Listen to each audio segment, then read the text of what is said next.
आप सबको मेरा नमस्कार। इस देश में सबसे अहम मुद्दा है नरेंद्र मोदी का हर कीमत पर गौतम अडानी को बचाने का कुत्सित प्रयास करना। यह देश जानता है, अब देश का बच्चा बच्चा जानता है कि अडानी को बचाने के लिए देश हित को भी गिरवी रखकर नरेंद्र मोदी हर कीमत चुकाने को तैयार हैं। लेकिन क्योंकि अडानी को बचाने के लिए स्वांग रचने में सबसे बड़ा स्वांग जॉर्ज सोरोस नाम के एक आदमी को लेकर रचा जा रहा है। बीजेपी के बददिमाग प्रवक्ता, अधकचरा ज्ञान लेकर घूमने वाले सांसद, अडानी की दलाली कर रहे उनके मंत्री कांग्रेस के खिलाफ जॉर्ज सोरोस को लेकर कुछ आरोप लगाते हैं। तो आरोपों का जवाब तो हम दे रहे हैं। आज हमारे कुछ सवाल है जॉर्ज सोरोस पर, और उसका जवाब नरेंद्र मोदी को, उनकी पार्टी को और उनकी सरकार को देना पड़ेगा। सत्ता में काबिज रहे आपको 11 साल हो गए। जॉर्ज सोरोस नाम का आदमी अगर भारत विरोधी गतिविधियां कर रहा है, अगर वो भारत की सरकार को अस्थिर करने की कोशिश कर रहा है, अगर वो एंटी एस्टैब्लिशमेंट प्रयास कर रहा है, तो उसका धंधा पानी हिंदुस्तान में आप बंद क्यों नहीं करते हैं? उसका धंधा पानी तो खूब फूल फल रहा है, पनप रहा है। उसको इस देश में ऑपरेट करने की इजाजत क्यों है? आप आदेश दीजिए, उसके सारे बिजनेस यहां पर बंद दो, उसकी फंडिंग बंद हो। स्टार्टअप में फंडिंग है, किसानों को फंडिंग है, स्टूडेंट को फंडिंग है, छोटे छोटे बिजनेसेस में उसकी फंडिंग है, वो फंडिंग बंद करवाइए। आप सिर्फ लफ्फेबाजी करते हैं क्योंकि आपके पास कोई तथ्य नहीं है, और अगर तथ्य होता तो अभी तक आप जॉर्ज सोरोस पर प्रतिबंध लगा चुके होते हिंदुस्तान में। और लिखिए यूएस की सरकार को और कहिए कि एक ऐसा व्यक्ति है जो हमारे देश में अनिश्चितता का माहौल बनाने की कोशिश कर रहा है, भारत विरोधी गतिविधियां कर रहा है, उसका प्रत्यार्पण हो, हम यहां पर उसके खिलाफ एक्शन लेंगे। लेकिन आप ऐसा कुछ नहीं कर रहे। और अब सुनिए नरेंद्र मोदी की सरकार जॉर्ज सोरोस के लिए कर क्या रही है। नरेंद्र मोदी खुद और उनकी सरकार जॉर्ज सोरोस को पैसे दे रही है। और हम बीजेपी की तरह व्हाट्सएप के खर्रे पढ़कर नहीं आते, तथ्य और सबूत लेकर आते हैं। ये तथ्य और सबूत मेरे हाथ में है जो मैं आपके साथ साझा भी कर लूंगी। जॉर्ज सोरोस की ओपन सोसाइटी नाम की जो फाउंडेशन है, उसका इस दुनिया के 68 देशों में प्रोजेक्ट चल रहा है। और उन 68 देशों में जो प्रोजेक्ट है उसकी फंडिंग, उसकी असिस्टेंस, उसकी एड यूएन डेमोक्रेसी फंड से आती है। UN democracy fund UN secretary general की नाक के नीचे है, यूएन सेक्रेटेरिएट में है, और यूएन डेमोक्रेसी फंड में करीब 45 देश डोनर हैं। और नंबर 4 के डोनर मोदी जी हैं, हिंदुस्तान है। क्यों डोनेट कर रहे हैं आप? आपने 900,000 यूएस डॉलर्स पिछले 8 सालों में क्यों दिए यूएन डेमोक्रेसी फंड को, जो जॉर्ज सोरोस को फंड कर रहा है? सवाल आपसे यह पूछा जाएगा। सवाल पूछा जाएगा कि जो 7 बड़े डोनर है यूएन डेमोक्रेसी फंड में, उसमें जापान है, अमेरिका है, ऑस्ट्रेलिया है, जर्मनी है, इंडिया है, स्पेन है और कतर है। इंडिया चौथा नंबर का डोनर है। यूएन डेमोक्रेसी फंड को आप डोनेट करते हैं, यूएन डेमोक्रेसी फंड से पैसा जो है वो जॉर्ज सोरोस को जा रहा है, उसके 68 प्रोजेक्ट्स को जा रहा है, और आपको सिर्फ लफ्फाजी करनी है। क्यों आप जॉर्ज सोरोस को पैसा दे रहे हैं? क्यों आपने 900,000 यूएस डॉलर्स उनको दिए? लेकिन अभी बीजेपी और जॉर्ज सोरोस की जो मिली भगत और कहानी है ना, वो खत्म नहीं हुई है। जॉर्ज सोरोस का हिंदुस्तान में आना हुआ 1999 में। अटल बिहारी वाजपेयी इस देश के प्रधानमंत्री थे।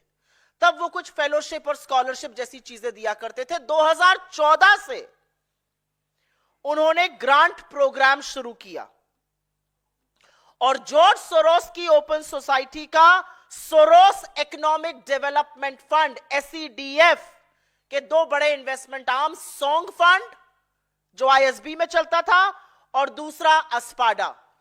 कृपया फोटोज दिखाना शुरू करें। सोरोस का जो फंड अस्पाडा था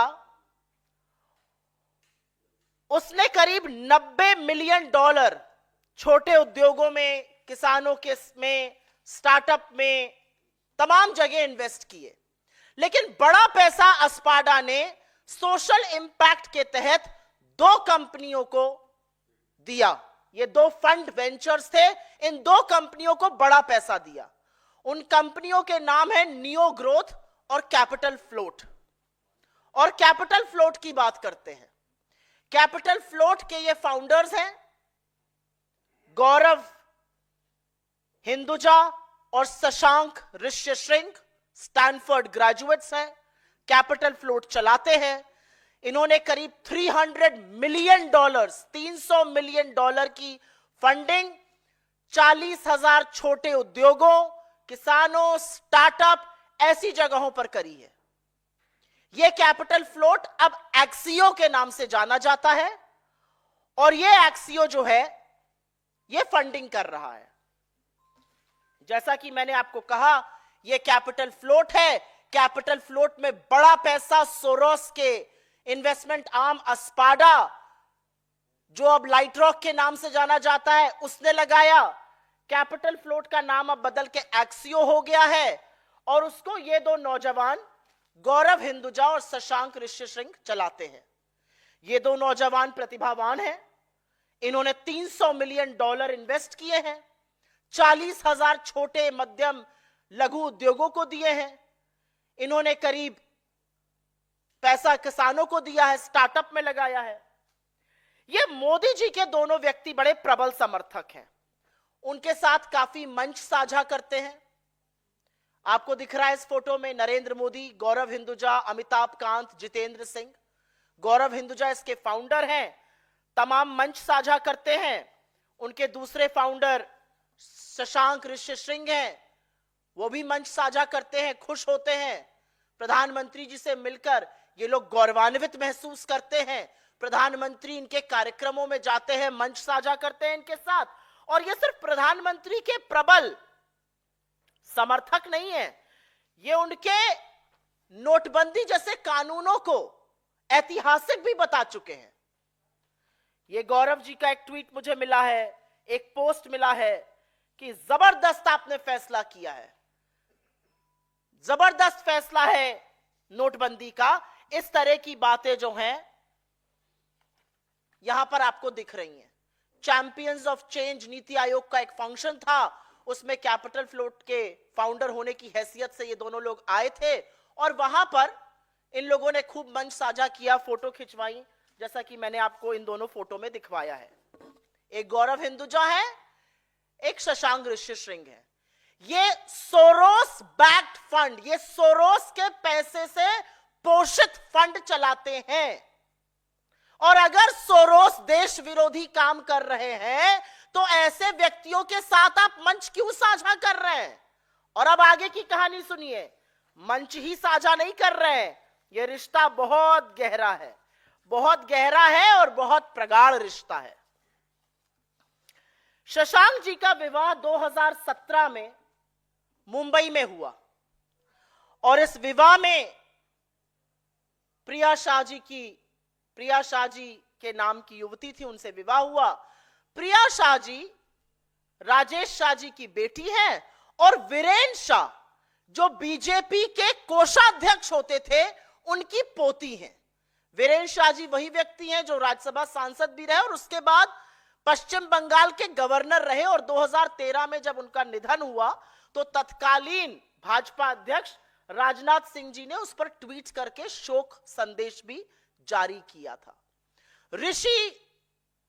शशांक ऋष्यशृंग की शादी भाजपा के नेता वीरेन शाह की पोती प्रिया शाह से हुई। उस शादी में लाल कृष्ण आडवाणी शामिल थे। उस शादी में देवेंद्र फडणवीस शामिल थे। ये आपके सामने तथ्य हैं उस टाइम के अखबार जो बता रहे हैं कि उस बड़े विवाह में जो संपन्न हुआ, दूसरा भी दिखाइए अडवाणी जी वाला, उसमें कौन कौन आया था, ये सब लोग उसमें शामिल हुए। शादी में वर वधू को आशीर्वाद दिया। और उसके एक ही साल पहले जब प्रिया के भाई मतलब वीरेंद्र शाह जी के पोते की शादी हुई थी तो उसमें पीयूष गोयल वगैरह भी शामिल हुए थे। तो रिश्ता बहुत गहरा है। शशांक ऋषिशृंग का बीजेपी के एक परिवार से रिश्ता है, लेकिन वो जॉर्ज सोरोस द्वारा पोषित एक फंड को चलाते हैं, कैपिटल फ्लोट, जो अब एक्सियो है। तो इस पर अब हम क्या कहें? हमारा सवाल है कि ऐसे लोगों के साथ आप क्या कार्रवाई करिएगा? ऐसे लोगों के खिलाफ आप क्या कार्रवाई करिएगा? बीजेपी सोरोस पोषित लोगों से रिश्ता क्यों रखती है? नरेंद्र मोदी सोरोस पोषित लोगों से गलबैया क्यों करते हैं? अगर जॉर्ज सोरोस इस देश के खिलाफ गतिविधि कर रहे हैं तो यूएन डेमोक्रेसी फंड जो उनको पैसा देता है उसमें आप डोनर क्यों हैं? ये सारे सवाल आपसे पूछे जाएंगे, इस मंच से नहीं, हर जगह से पूछे जाएंगे। और अब क्योंकि दो चार झूठ और बोले गए हैं तो वो भी बताना जरूरी है। डूबते को तिनकों का सहारा, बीजेपी को फेक न्यूज का सहारा। मीडिया पार्ट लगाइए जरा। एक फ्रेंच मीडिया कंपनी है, media part. Please put media part, the last one. एक फ्रेंच मीडिया कंपनी है मीडिया पार्ट। जब बीजेपी के अधकचरे ज्ञान वाले लोगों ने प्रेस कॉन्फ्रेंस करी और दलाल जो बने हुए हैं सदन में बोले तो उन्होंने मीडिया पार्ट का हवाला दिया। गजब बात है। मीडिया पार्ट ने डिनाई कर दिया कि नहीं, हमारे बल पर फेक न्यूज मत फैलाइए। फैक्ट्स जो हैं आपकी कंस्पिरेसी थ्योरी को डिनाई करते हैं, हमने कोई ऐसा आर्टिकल ही नहीं छापा है। ये तो मीडिया पार्ट ने बीजेपी की फेक न्यूज का कच्चा चिट्ठा खोल दिया। लेकिन मीडिया पार्ट के कच्चा चिट्ठा खोलने से पहले हमारा एक सवाल है, मीडिया पार्ट का आपको बड़ा सहारा मिल रहा है, मीडिया पार्ट के बलबूते पर आप फेक न्यूज फैला रहे थे। अगर मीडिया पार्ट आपके लिए इतना विश्वसनीय है तो यह बताइए, जब यह राफेल का खुलासा करता है तब इसके खिलाफ प्रेस कॉन्फ्रेंस क्यों कर रहे थे? तब क्यों कह रहे थे ये भारत विरोधी साजिश रच रहा है, षड्यंत्र रच रहा है? खैर अब तो दूध का दूध और पानी का पानी हो गया है, करारा तमाचा आपके मुंह पर पड़ा है। मीडिया पार्ट ने बोल दिया है हमारा कोई ऐसा आर्टिकल ही नहीं है, हमारे बूते पर फेक न्यूज फैलाना बंद करिए। ठीक वैसे ही जैसे अमेरिका ने आपके मनगढ़ंत जो आप आरोप फैला रहे थे अडानी को बचाने के लिए, जो आप राष्ट्रहित को गिरवी रखकर हमारे संबंध बिगाड़ने की कोशिश कर रहे थे अमेरिका से और कह रहे थे अमेरिका कर रहा है ऐसा, अमेरिका ने भी कह दिया हमने ऐसा कुछ नहीं किया है। लेकिन एक ऑर्गेनाइजेशन है OCCRP, उसका बड़ा हवाला देते हैं। इसको हटा दीजिए, just go to the background. उसका बड़ा हवाला देते हैं OCCRP का। OCCRP के लिए ये लोग कहते हैं ये एक फंडेड पेपर है और ये भारत के खिलाफ साजिश कर रहा है। ये भारत के खिलाफ साजिश नहीं कर रहा है, ये अडानी की कलई खोल रहा है, ये अडानी की बखिया उधेड़ रहा है। और इससे दिक्कत है क्योंकि ये गौतम अडानी और नरेंद्र मोदी के संबंधों की बखिया उधेड़ रहा है। इससे दिक्कत है क्योंकि इसी OCCRP ने अपनी इन्वेस्टिगेटिव रिपोर्ट में कहा था कि विनोद अडानी के जो दो सहयोगी हैं चांग चुंग लिंग और नासिर अली शाबान अली, उनके पास अडानी ग्रुप की 4 लिस्टेड कंपनियों के 13% शेयर हैं। भारत का कानून कहता है किसी भी लिस्टेड कंपनी की 25% जो शेयर होल्डिंग है वो जनता के पास होनी चाहिए। उस 25% में से 13% विनोद अडानी के सहयोगी लेकर बैठे थे। और इसी OCCRP की रिपोर्ट के बेसिस पर यह भी पता चला कि जब अडानी जी कोयला देश ला रहे थे और मोटा माल कमा रहे थे कोयले का दाम बढ़ा बढ़ाकर, जिससे किसानों का आ रहा है 50,000 की बिजली का बिल, उस कोयले का दाम बढ़ाने का काम इन्हीं चांग चुंग लिंग और नासिर अली शाबान अली ने किया। और उसके बेसिस पर बिजली के दाम बढ़े। इसलिए ओसीसीआरपी से दिक्कत है। ओसीसीआरपी से इनको कोई दिक्कत नहीं। और मैं तो ये पूछना चाहती हूं, चलिए ओसीसीआरपी तो बता देता है हमें कौन फंड कर रहा है, आप बता दीजिए आपके पास पैसे कहां से आ रहे हैं। आप बताइए ना पीएम केयर फंड ने किसने पैसा दिया है। आप बताइए आपने चंदा दो धंधा लो में किस किस से पैसा लिया है, कैसे रेडें करवाई हैं, कैसे गोकशी की कंपनियों से पैसा लिया है। तो ये हो गई ओसीसीआरपी और मीडिया पार्ट की बात। फिर हम बात करते हैं विदेशी मीडिया पर आश्रित है कांग्रेस। ये बात सुनने में बड़ी मिलती है, सदन में भी ये बोलते हैं, टीवी डिबेट में भी अधकचरा ज्ञान लेकर जो आते हैं वो ये बोलते हैं। अच्छा, कांग्रेस विदेशी मीडिया पर आश्रित नहीं है और हमें किसी की जरूरत नहीं है आपको कटघरे में खड़ा करने के लिए, क्योंकि असलियत यह है कि आपकी अपनी कारगुजारी के चलते इस देश में आपने तबाही का माहौल बनाया हुआ है। लेकिन मैं आपके दोहरे मापदंड को देखते हुए दो सवाल पूछना चाहती हूं। अगर आपको विदेशी मीडिया से दिक्कत है तो जो मोदी जी के कसीदे पढ़ देते हैं उनको सारी पार्टी उछल कूद करके नतमस्तक करके शीर्षासन करके क्यों शेयर करती है। एक वो द गार्डियन को गलत समझ लिया, न्यू गार्डियन समझकर सबने लगा दिया। क्यों लगाया? मॉर्निंग कंसल्ट नाम की कोई कंपनी है, 200 लोगों का फीडबैक करके नरेंद्र मोदी को उन्होंने दुनिया का बड़ा अच्छा लीडर बता दिया। अरे सारी भाजपा, नरेंद्र मोदी से लेकर नड्डा और सारी भाजपा लग गई उसको प्रचारित करने में। क्यों लग गई? ये तो विदेशी है। असलियत यह है कि अगर आपके लिए कोई विदेशी मीडिया अच्छा बोले तो बहुत बढ़िया हरिभजन होगा, और अगर बुरा बोले तो वो देश के खिलाफ साजिश है। तो ये मीठा मीठा गप और कड़वा कड़वा थूक तो नहीं चलेगा। एक और बात है, जब ये कहते हैं विदेशी एजेंडा है, मैं सुनकर हतप्रभ रह गई। हमें समझ में नहीं आया कि इसका जवाब भी क्या दिया जाए। इनके लोग बोलते बोलते ये बोल गए जातिगत जनगणना विदेशी मुद्दा है। इस देश का पिछड़ा, इस देश का आदिवासी, इस देश का दलित, इस देश का गरीब सामान्य वर्ग जातिगत जनगणना की मांग कर रहा है। आप भाग रहे हैं जातिगत जनगणना से और इसको आप विदेशी मुद्दा बनाइएगा। आपका कहना है पेगासस, आपका कहना है हंगर इंडेक्स, आपका कहना है प्रेस फ्रीडम इंडेक्स, ये विदेशी मुद्दे हैं। ये कैसे विदेशी मुद्दे हैं? क्या यह सच नहीं है कि फोन के अवशेषों में, फोनों में पेगासस का अवशेष मिला? क्या यह सच नहीं है कि हम निरंतर भुखमरी इंडेक्स पे गिर रहे हैं? क्या यह सच नहीं है कि प्रेस फ्रीडम इंडेक्स में हिंदुस्तान 159 आउट ऑफ 180 है? क्या यह सच नहीं है कि 165 देशों की सूची में ह्यूमन फ्रीडम में हम 109 पर हैं? ये विदेशी एजेंडे हैं।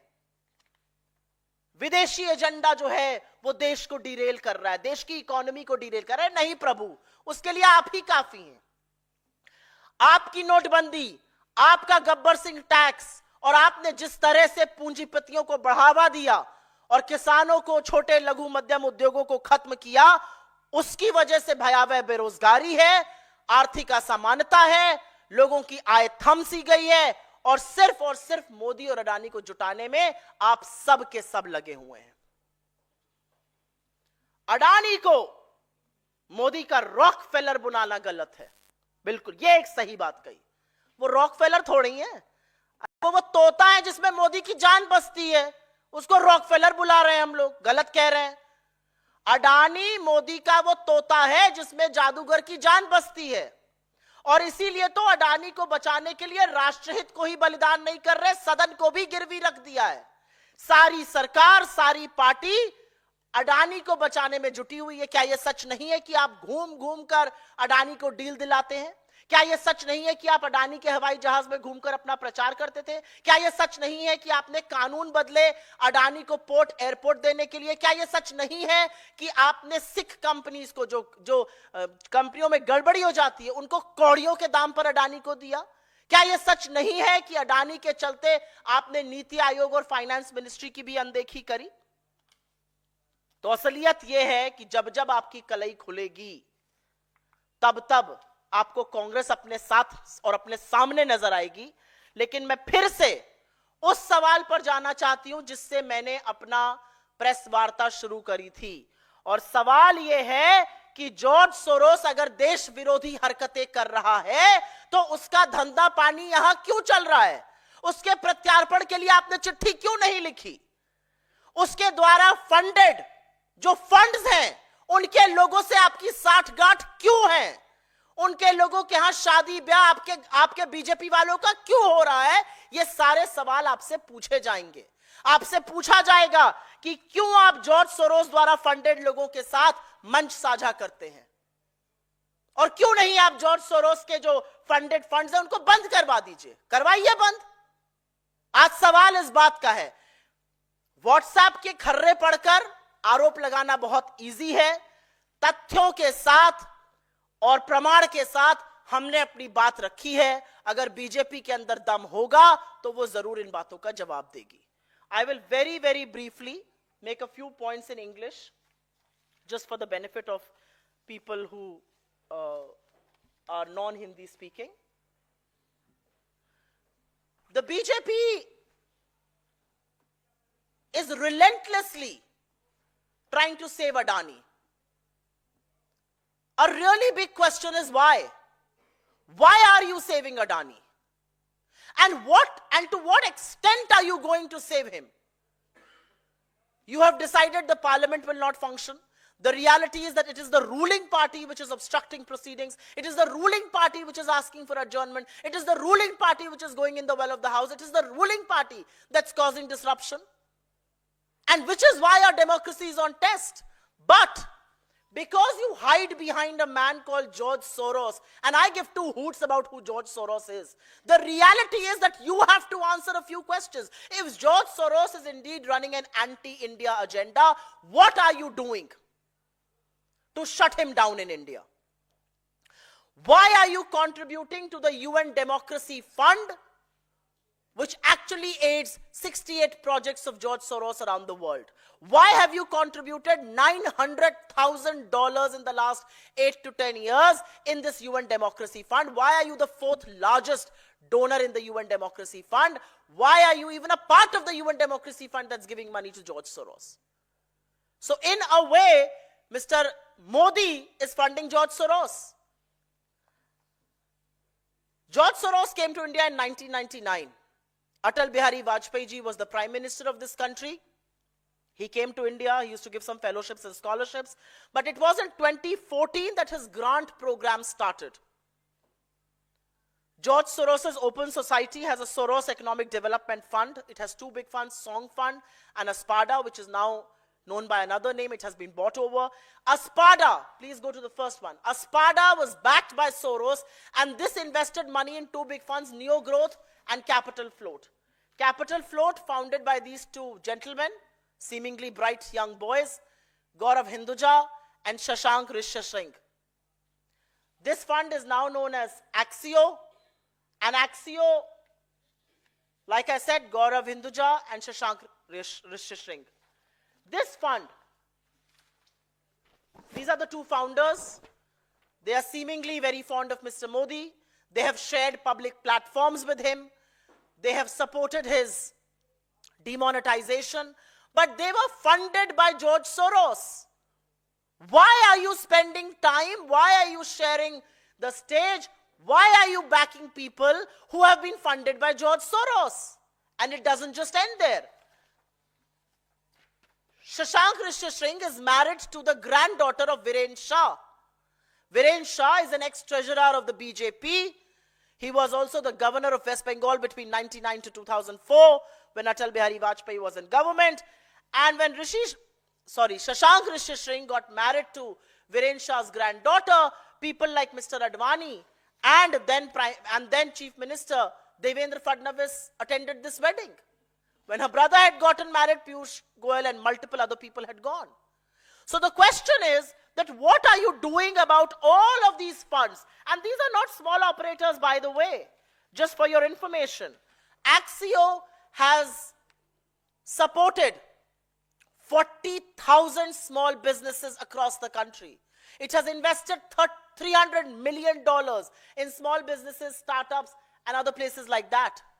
It has given money to farmers. What are you doing about this?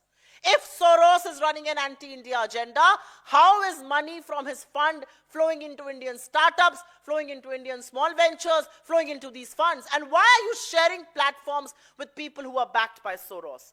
The reality is that you have zero proof. The reality is you have no evidence. And the reality is you are only hiding behind Soros because you need an alibi to save Mr. Adani. Go back to the main screen, please.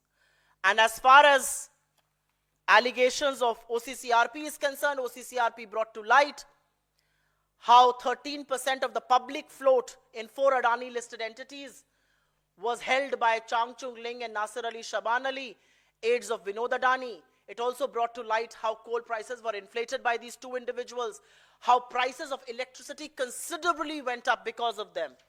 Media part, another media organization being quoted by the BJP, has issued a big fat denial and has said that this amounts to spreading fake news because they have never published an article like this. But the counter question is, you want to use Mediapart.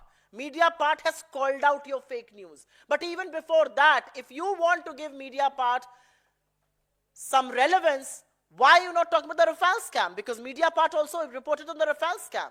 It's very convenient for you to not talk about the Rafale scam. The reality is that whether it is the foreign media, which reports, when it reports against you, is a part of some anti-India conspiracy, but you resort to reporting to foreign media when it talks well of Mr. Modi. From Morning Consult to The Guardian, to anybody who has one good thing to say about the Prime Minister, it will be reported by every BJP handle, every BJP worker, every MP, every minister, everybody. Why? And do you honestly believe that we need foreign media to put you in the dock? Your own policies, your own failures, which have caused joblessness, high prices, income inequality, incomes being stagnant. These are reasons enough to put you in the dock. And which is why we are asking the question, why are you taking attention away from the one big scam that this country must discuss, that Parliament must discuss, that Parliament must know? And that is the Adani scam. The Adani scam, which has raised questions on India's corporate governance, India's credibility of markets, India's rule of law and order, amongst various other things. I will go back and raise the final point that I raised before, that there are people associated with the George Soros Fund, backed by that fund, who are very pally with you, who you support. Why are you doing that? And if George Soros is indeed doing an anti-India activity, shut him down. Why are you not doing that either? Why have you not written to the US? And why have you not asked for custody of George Soros? If he's running an anti-India agenda, have you taken any legal recourse? And the answer to that is a no, because they have no proof and they only want to divert from the issue that matters, and that is the Modi-Adani scam. आपके सवालों का स्वागत है. अगर आपके सवाल इससे प्रेरित रहें, तो मैं शुक्रगुजार होंगी. जी हाँ, बताइए. Ma'am, like you have mentioned that you have all the facts with you. So now, will the opposition accept the demand of the BJP that there should be a discussion upon George Soros within the House? We will accept the demand the day BJP accepts the demand to do a discussion on Gautam Adani. And I will tell you why. BJP's allegations about George Soros, and I hold no brief for him, are unsubstantiated. But as far as Gautam Adani is concerned, he has been indicted by the grand jury from the Department of Justice in the United States. His deal stand cancelled by Kenya, both airport and power. His power deal in Bangladesh is being scanned and probed into by the Bangladesh. Sri Lanka is on watch as far as his power deal is concerned. He is facing protests in Israel and in Australia, and Switzerland has frozen accounts related to Gautam Adani.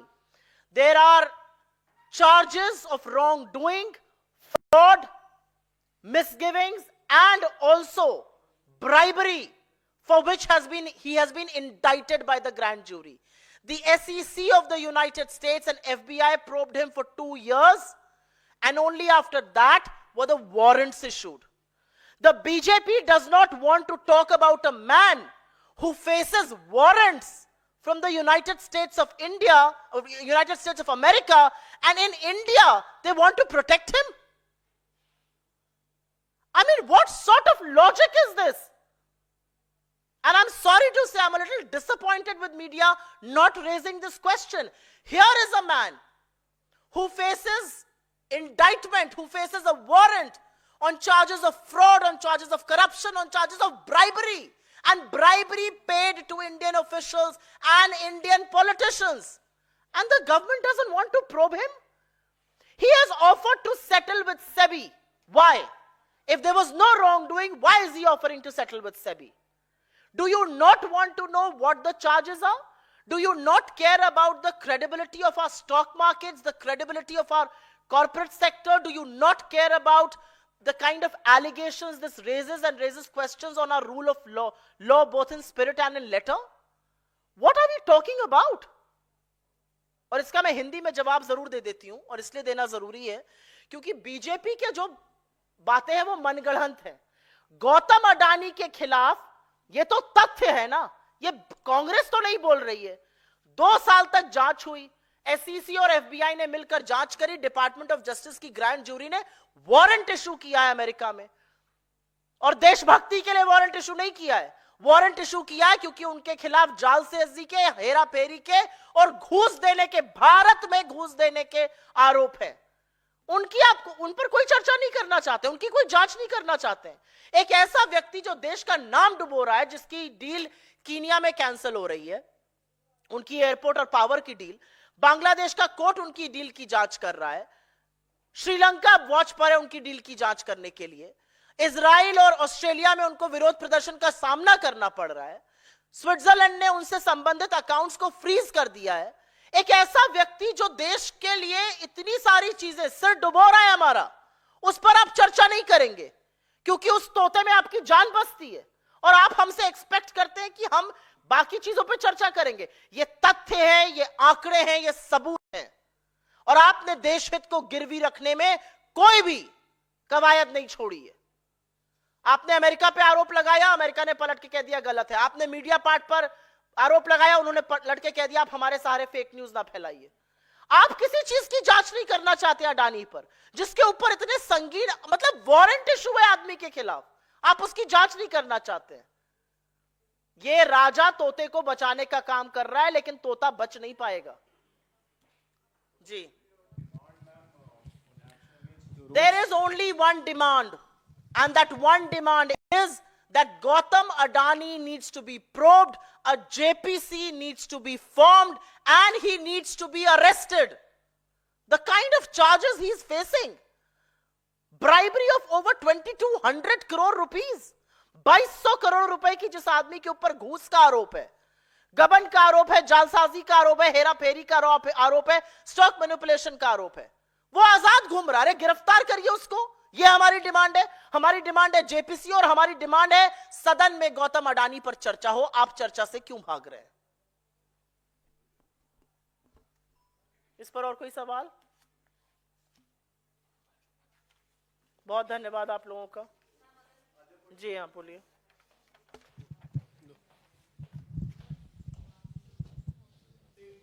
हाँ, ये मेरा भी press conference चल रही है, आप लोग बीच में आ गए। हाँ Ma'am, your thoughts on opposition moves no confidence motion against Jagdeep Dhankar. I will briefly explain to you what happened in the house yesterday in Rajya Sabha, the house of the elders. The BJP got into the house, and under Rule 267 they gave an adjournment motion which was rejected by Shri Dhankar, India's Vice President and of course custodian of Rajya Sabha. This motion was rejected, and then between 11 and 11:40 and 12 and 12:14, he asked every BJP member to rise and speak. The Congress President, the leader of the opposition, Shri Kharge ji, the Deputy LOP, Shri Pramod Tiwari ji, our Chief Whip, Jairam Ramesh ji, Digvijay Singh ji, senior members, all seasoned politicians got up and asked, under what rule are you allowing them to talk? And he did not listen to them. He just allowed them to speak. And this is not one day in the House, this is several days we see this. Every time a member of the opposition opens his mouth and utters the word Adani, he comes down on them like a ton of brick. Nothing will go on record. Nothing will go on record. Why will it not go on record?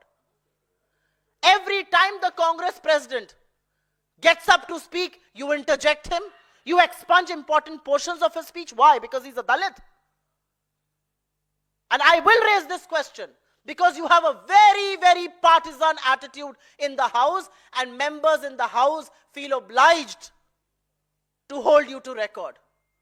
The kind of snidey remarks that you make, we forget about that.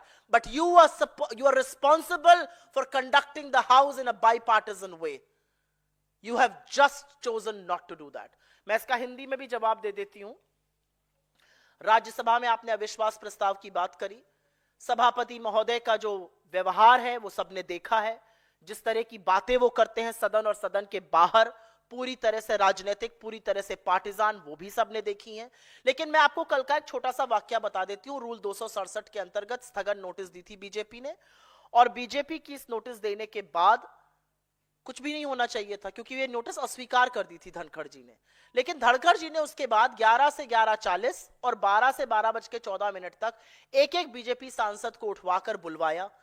तो नेता प्रतिपक्ष और कांग्रेस अध्यक्ष श्री खरगे जी ने, उपनेता प्रमोद तिवारी जी ने, chief whip Jairam Ramesh ji ने, senior member Digvijay Singh ji ने खड़े होकर पूछा आप इनको किस रूल के तहत बुलवा रहे हैं, और इस पर उनका कोई जवाब नहीं था.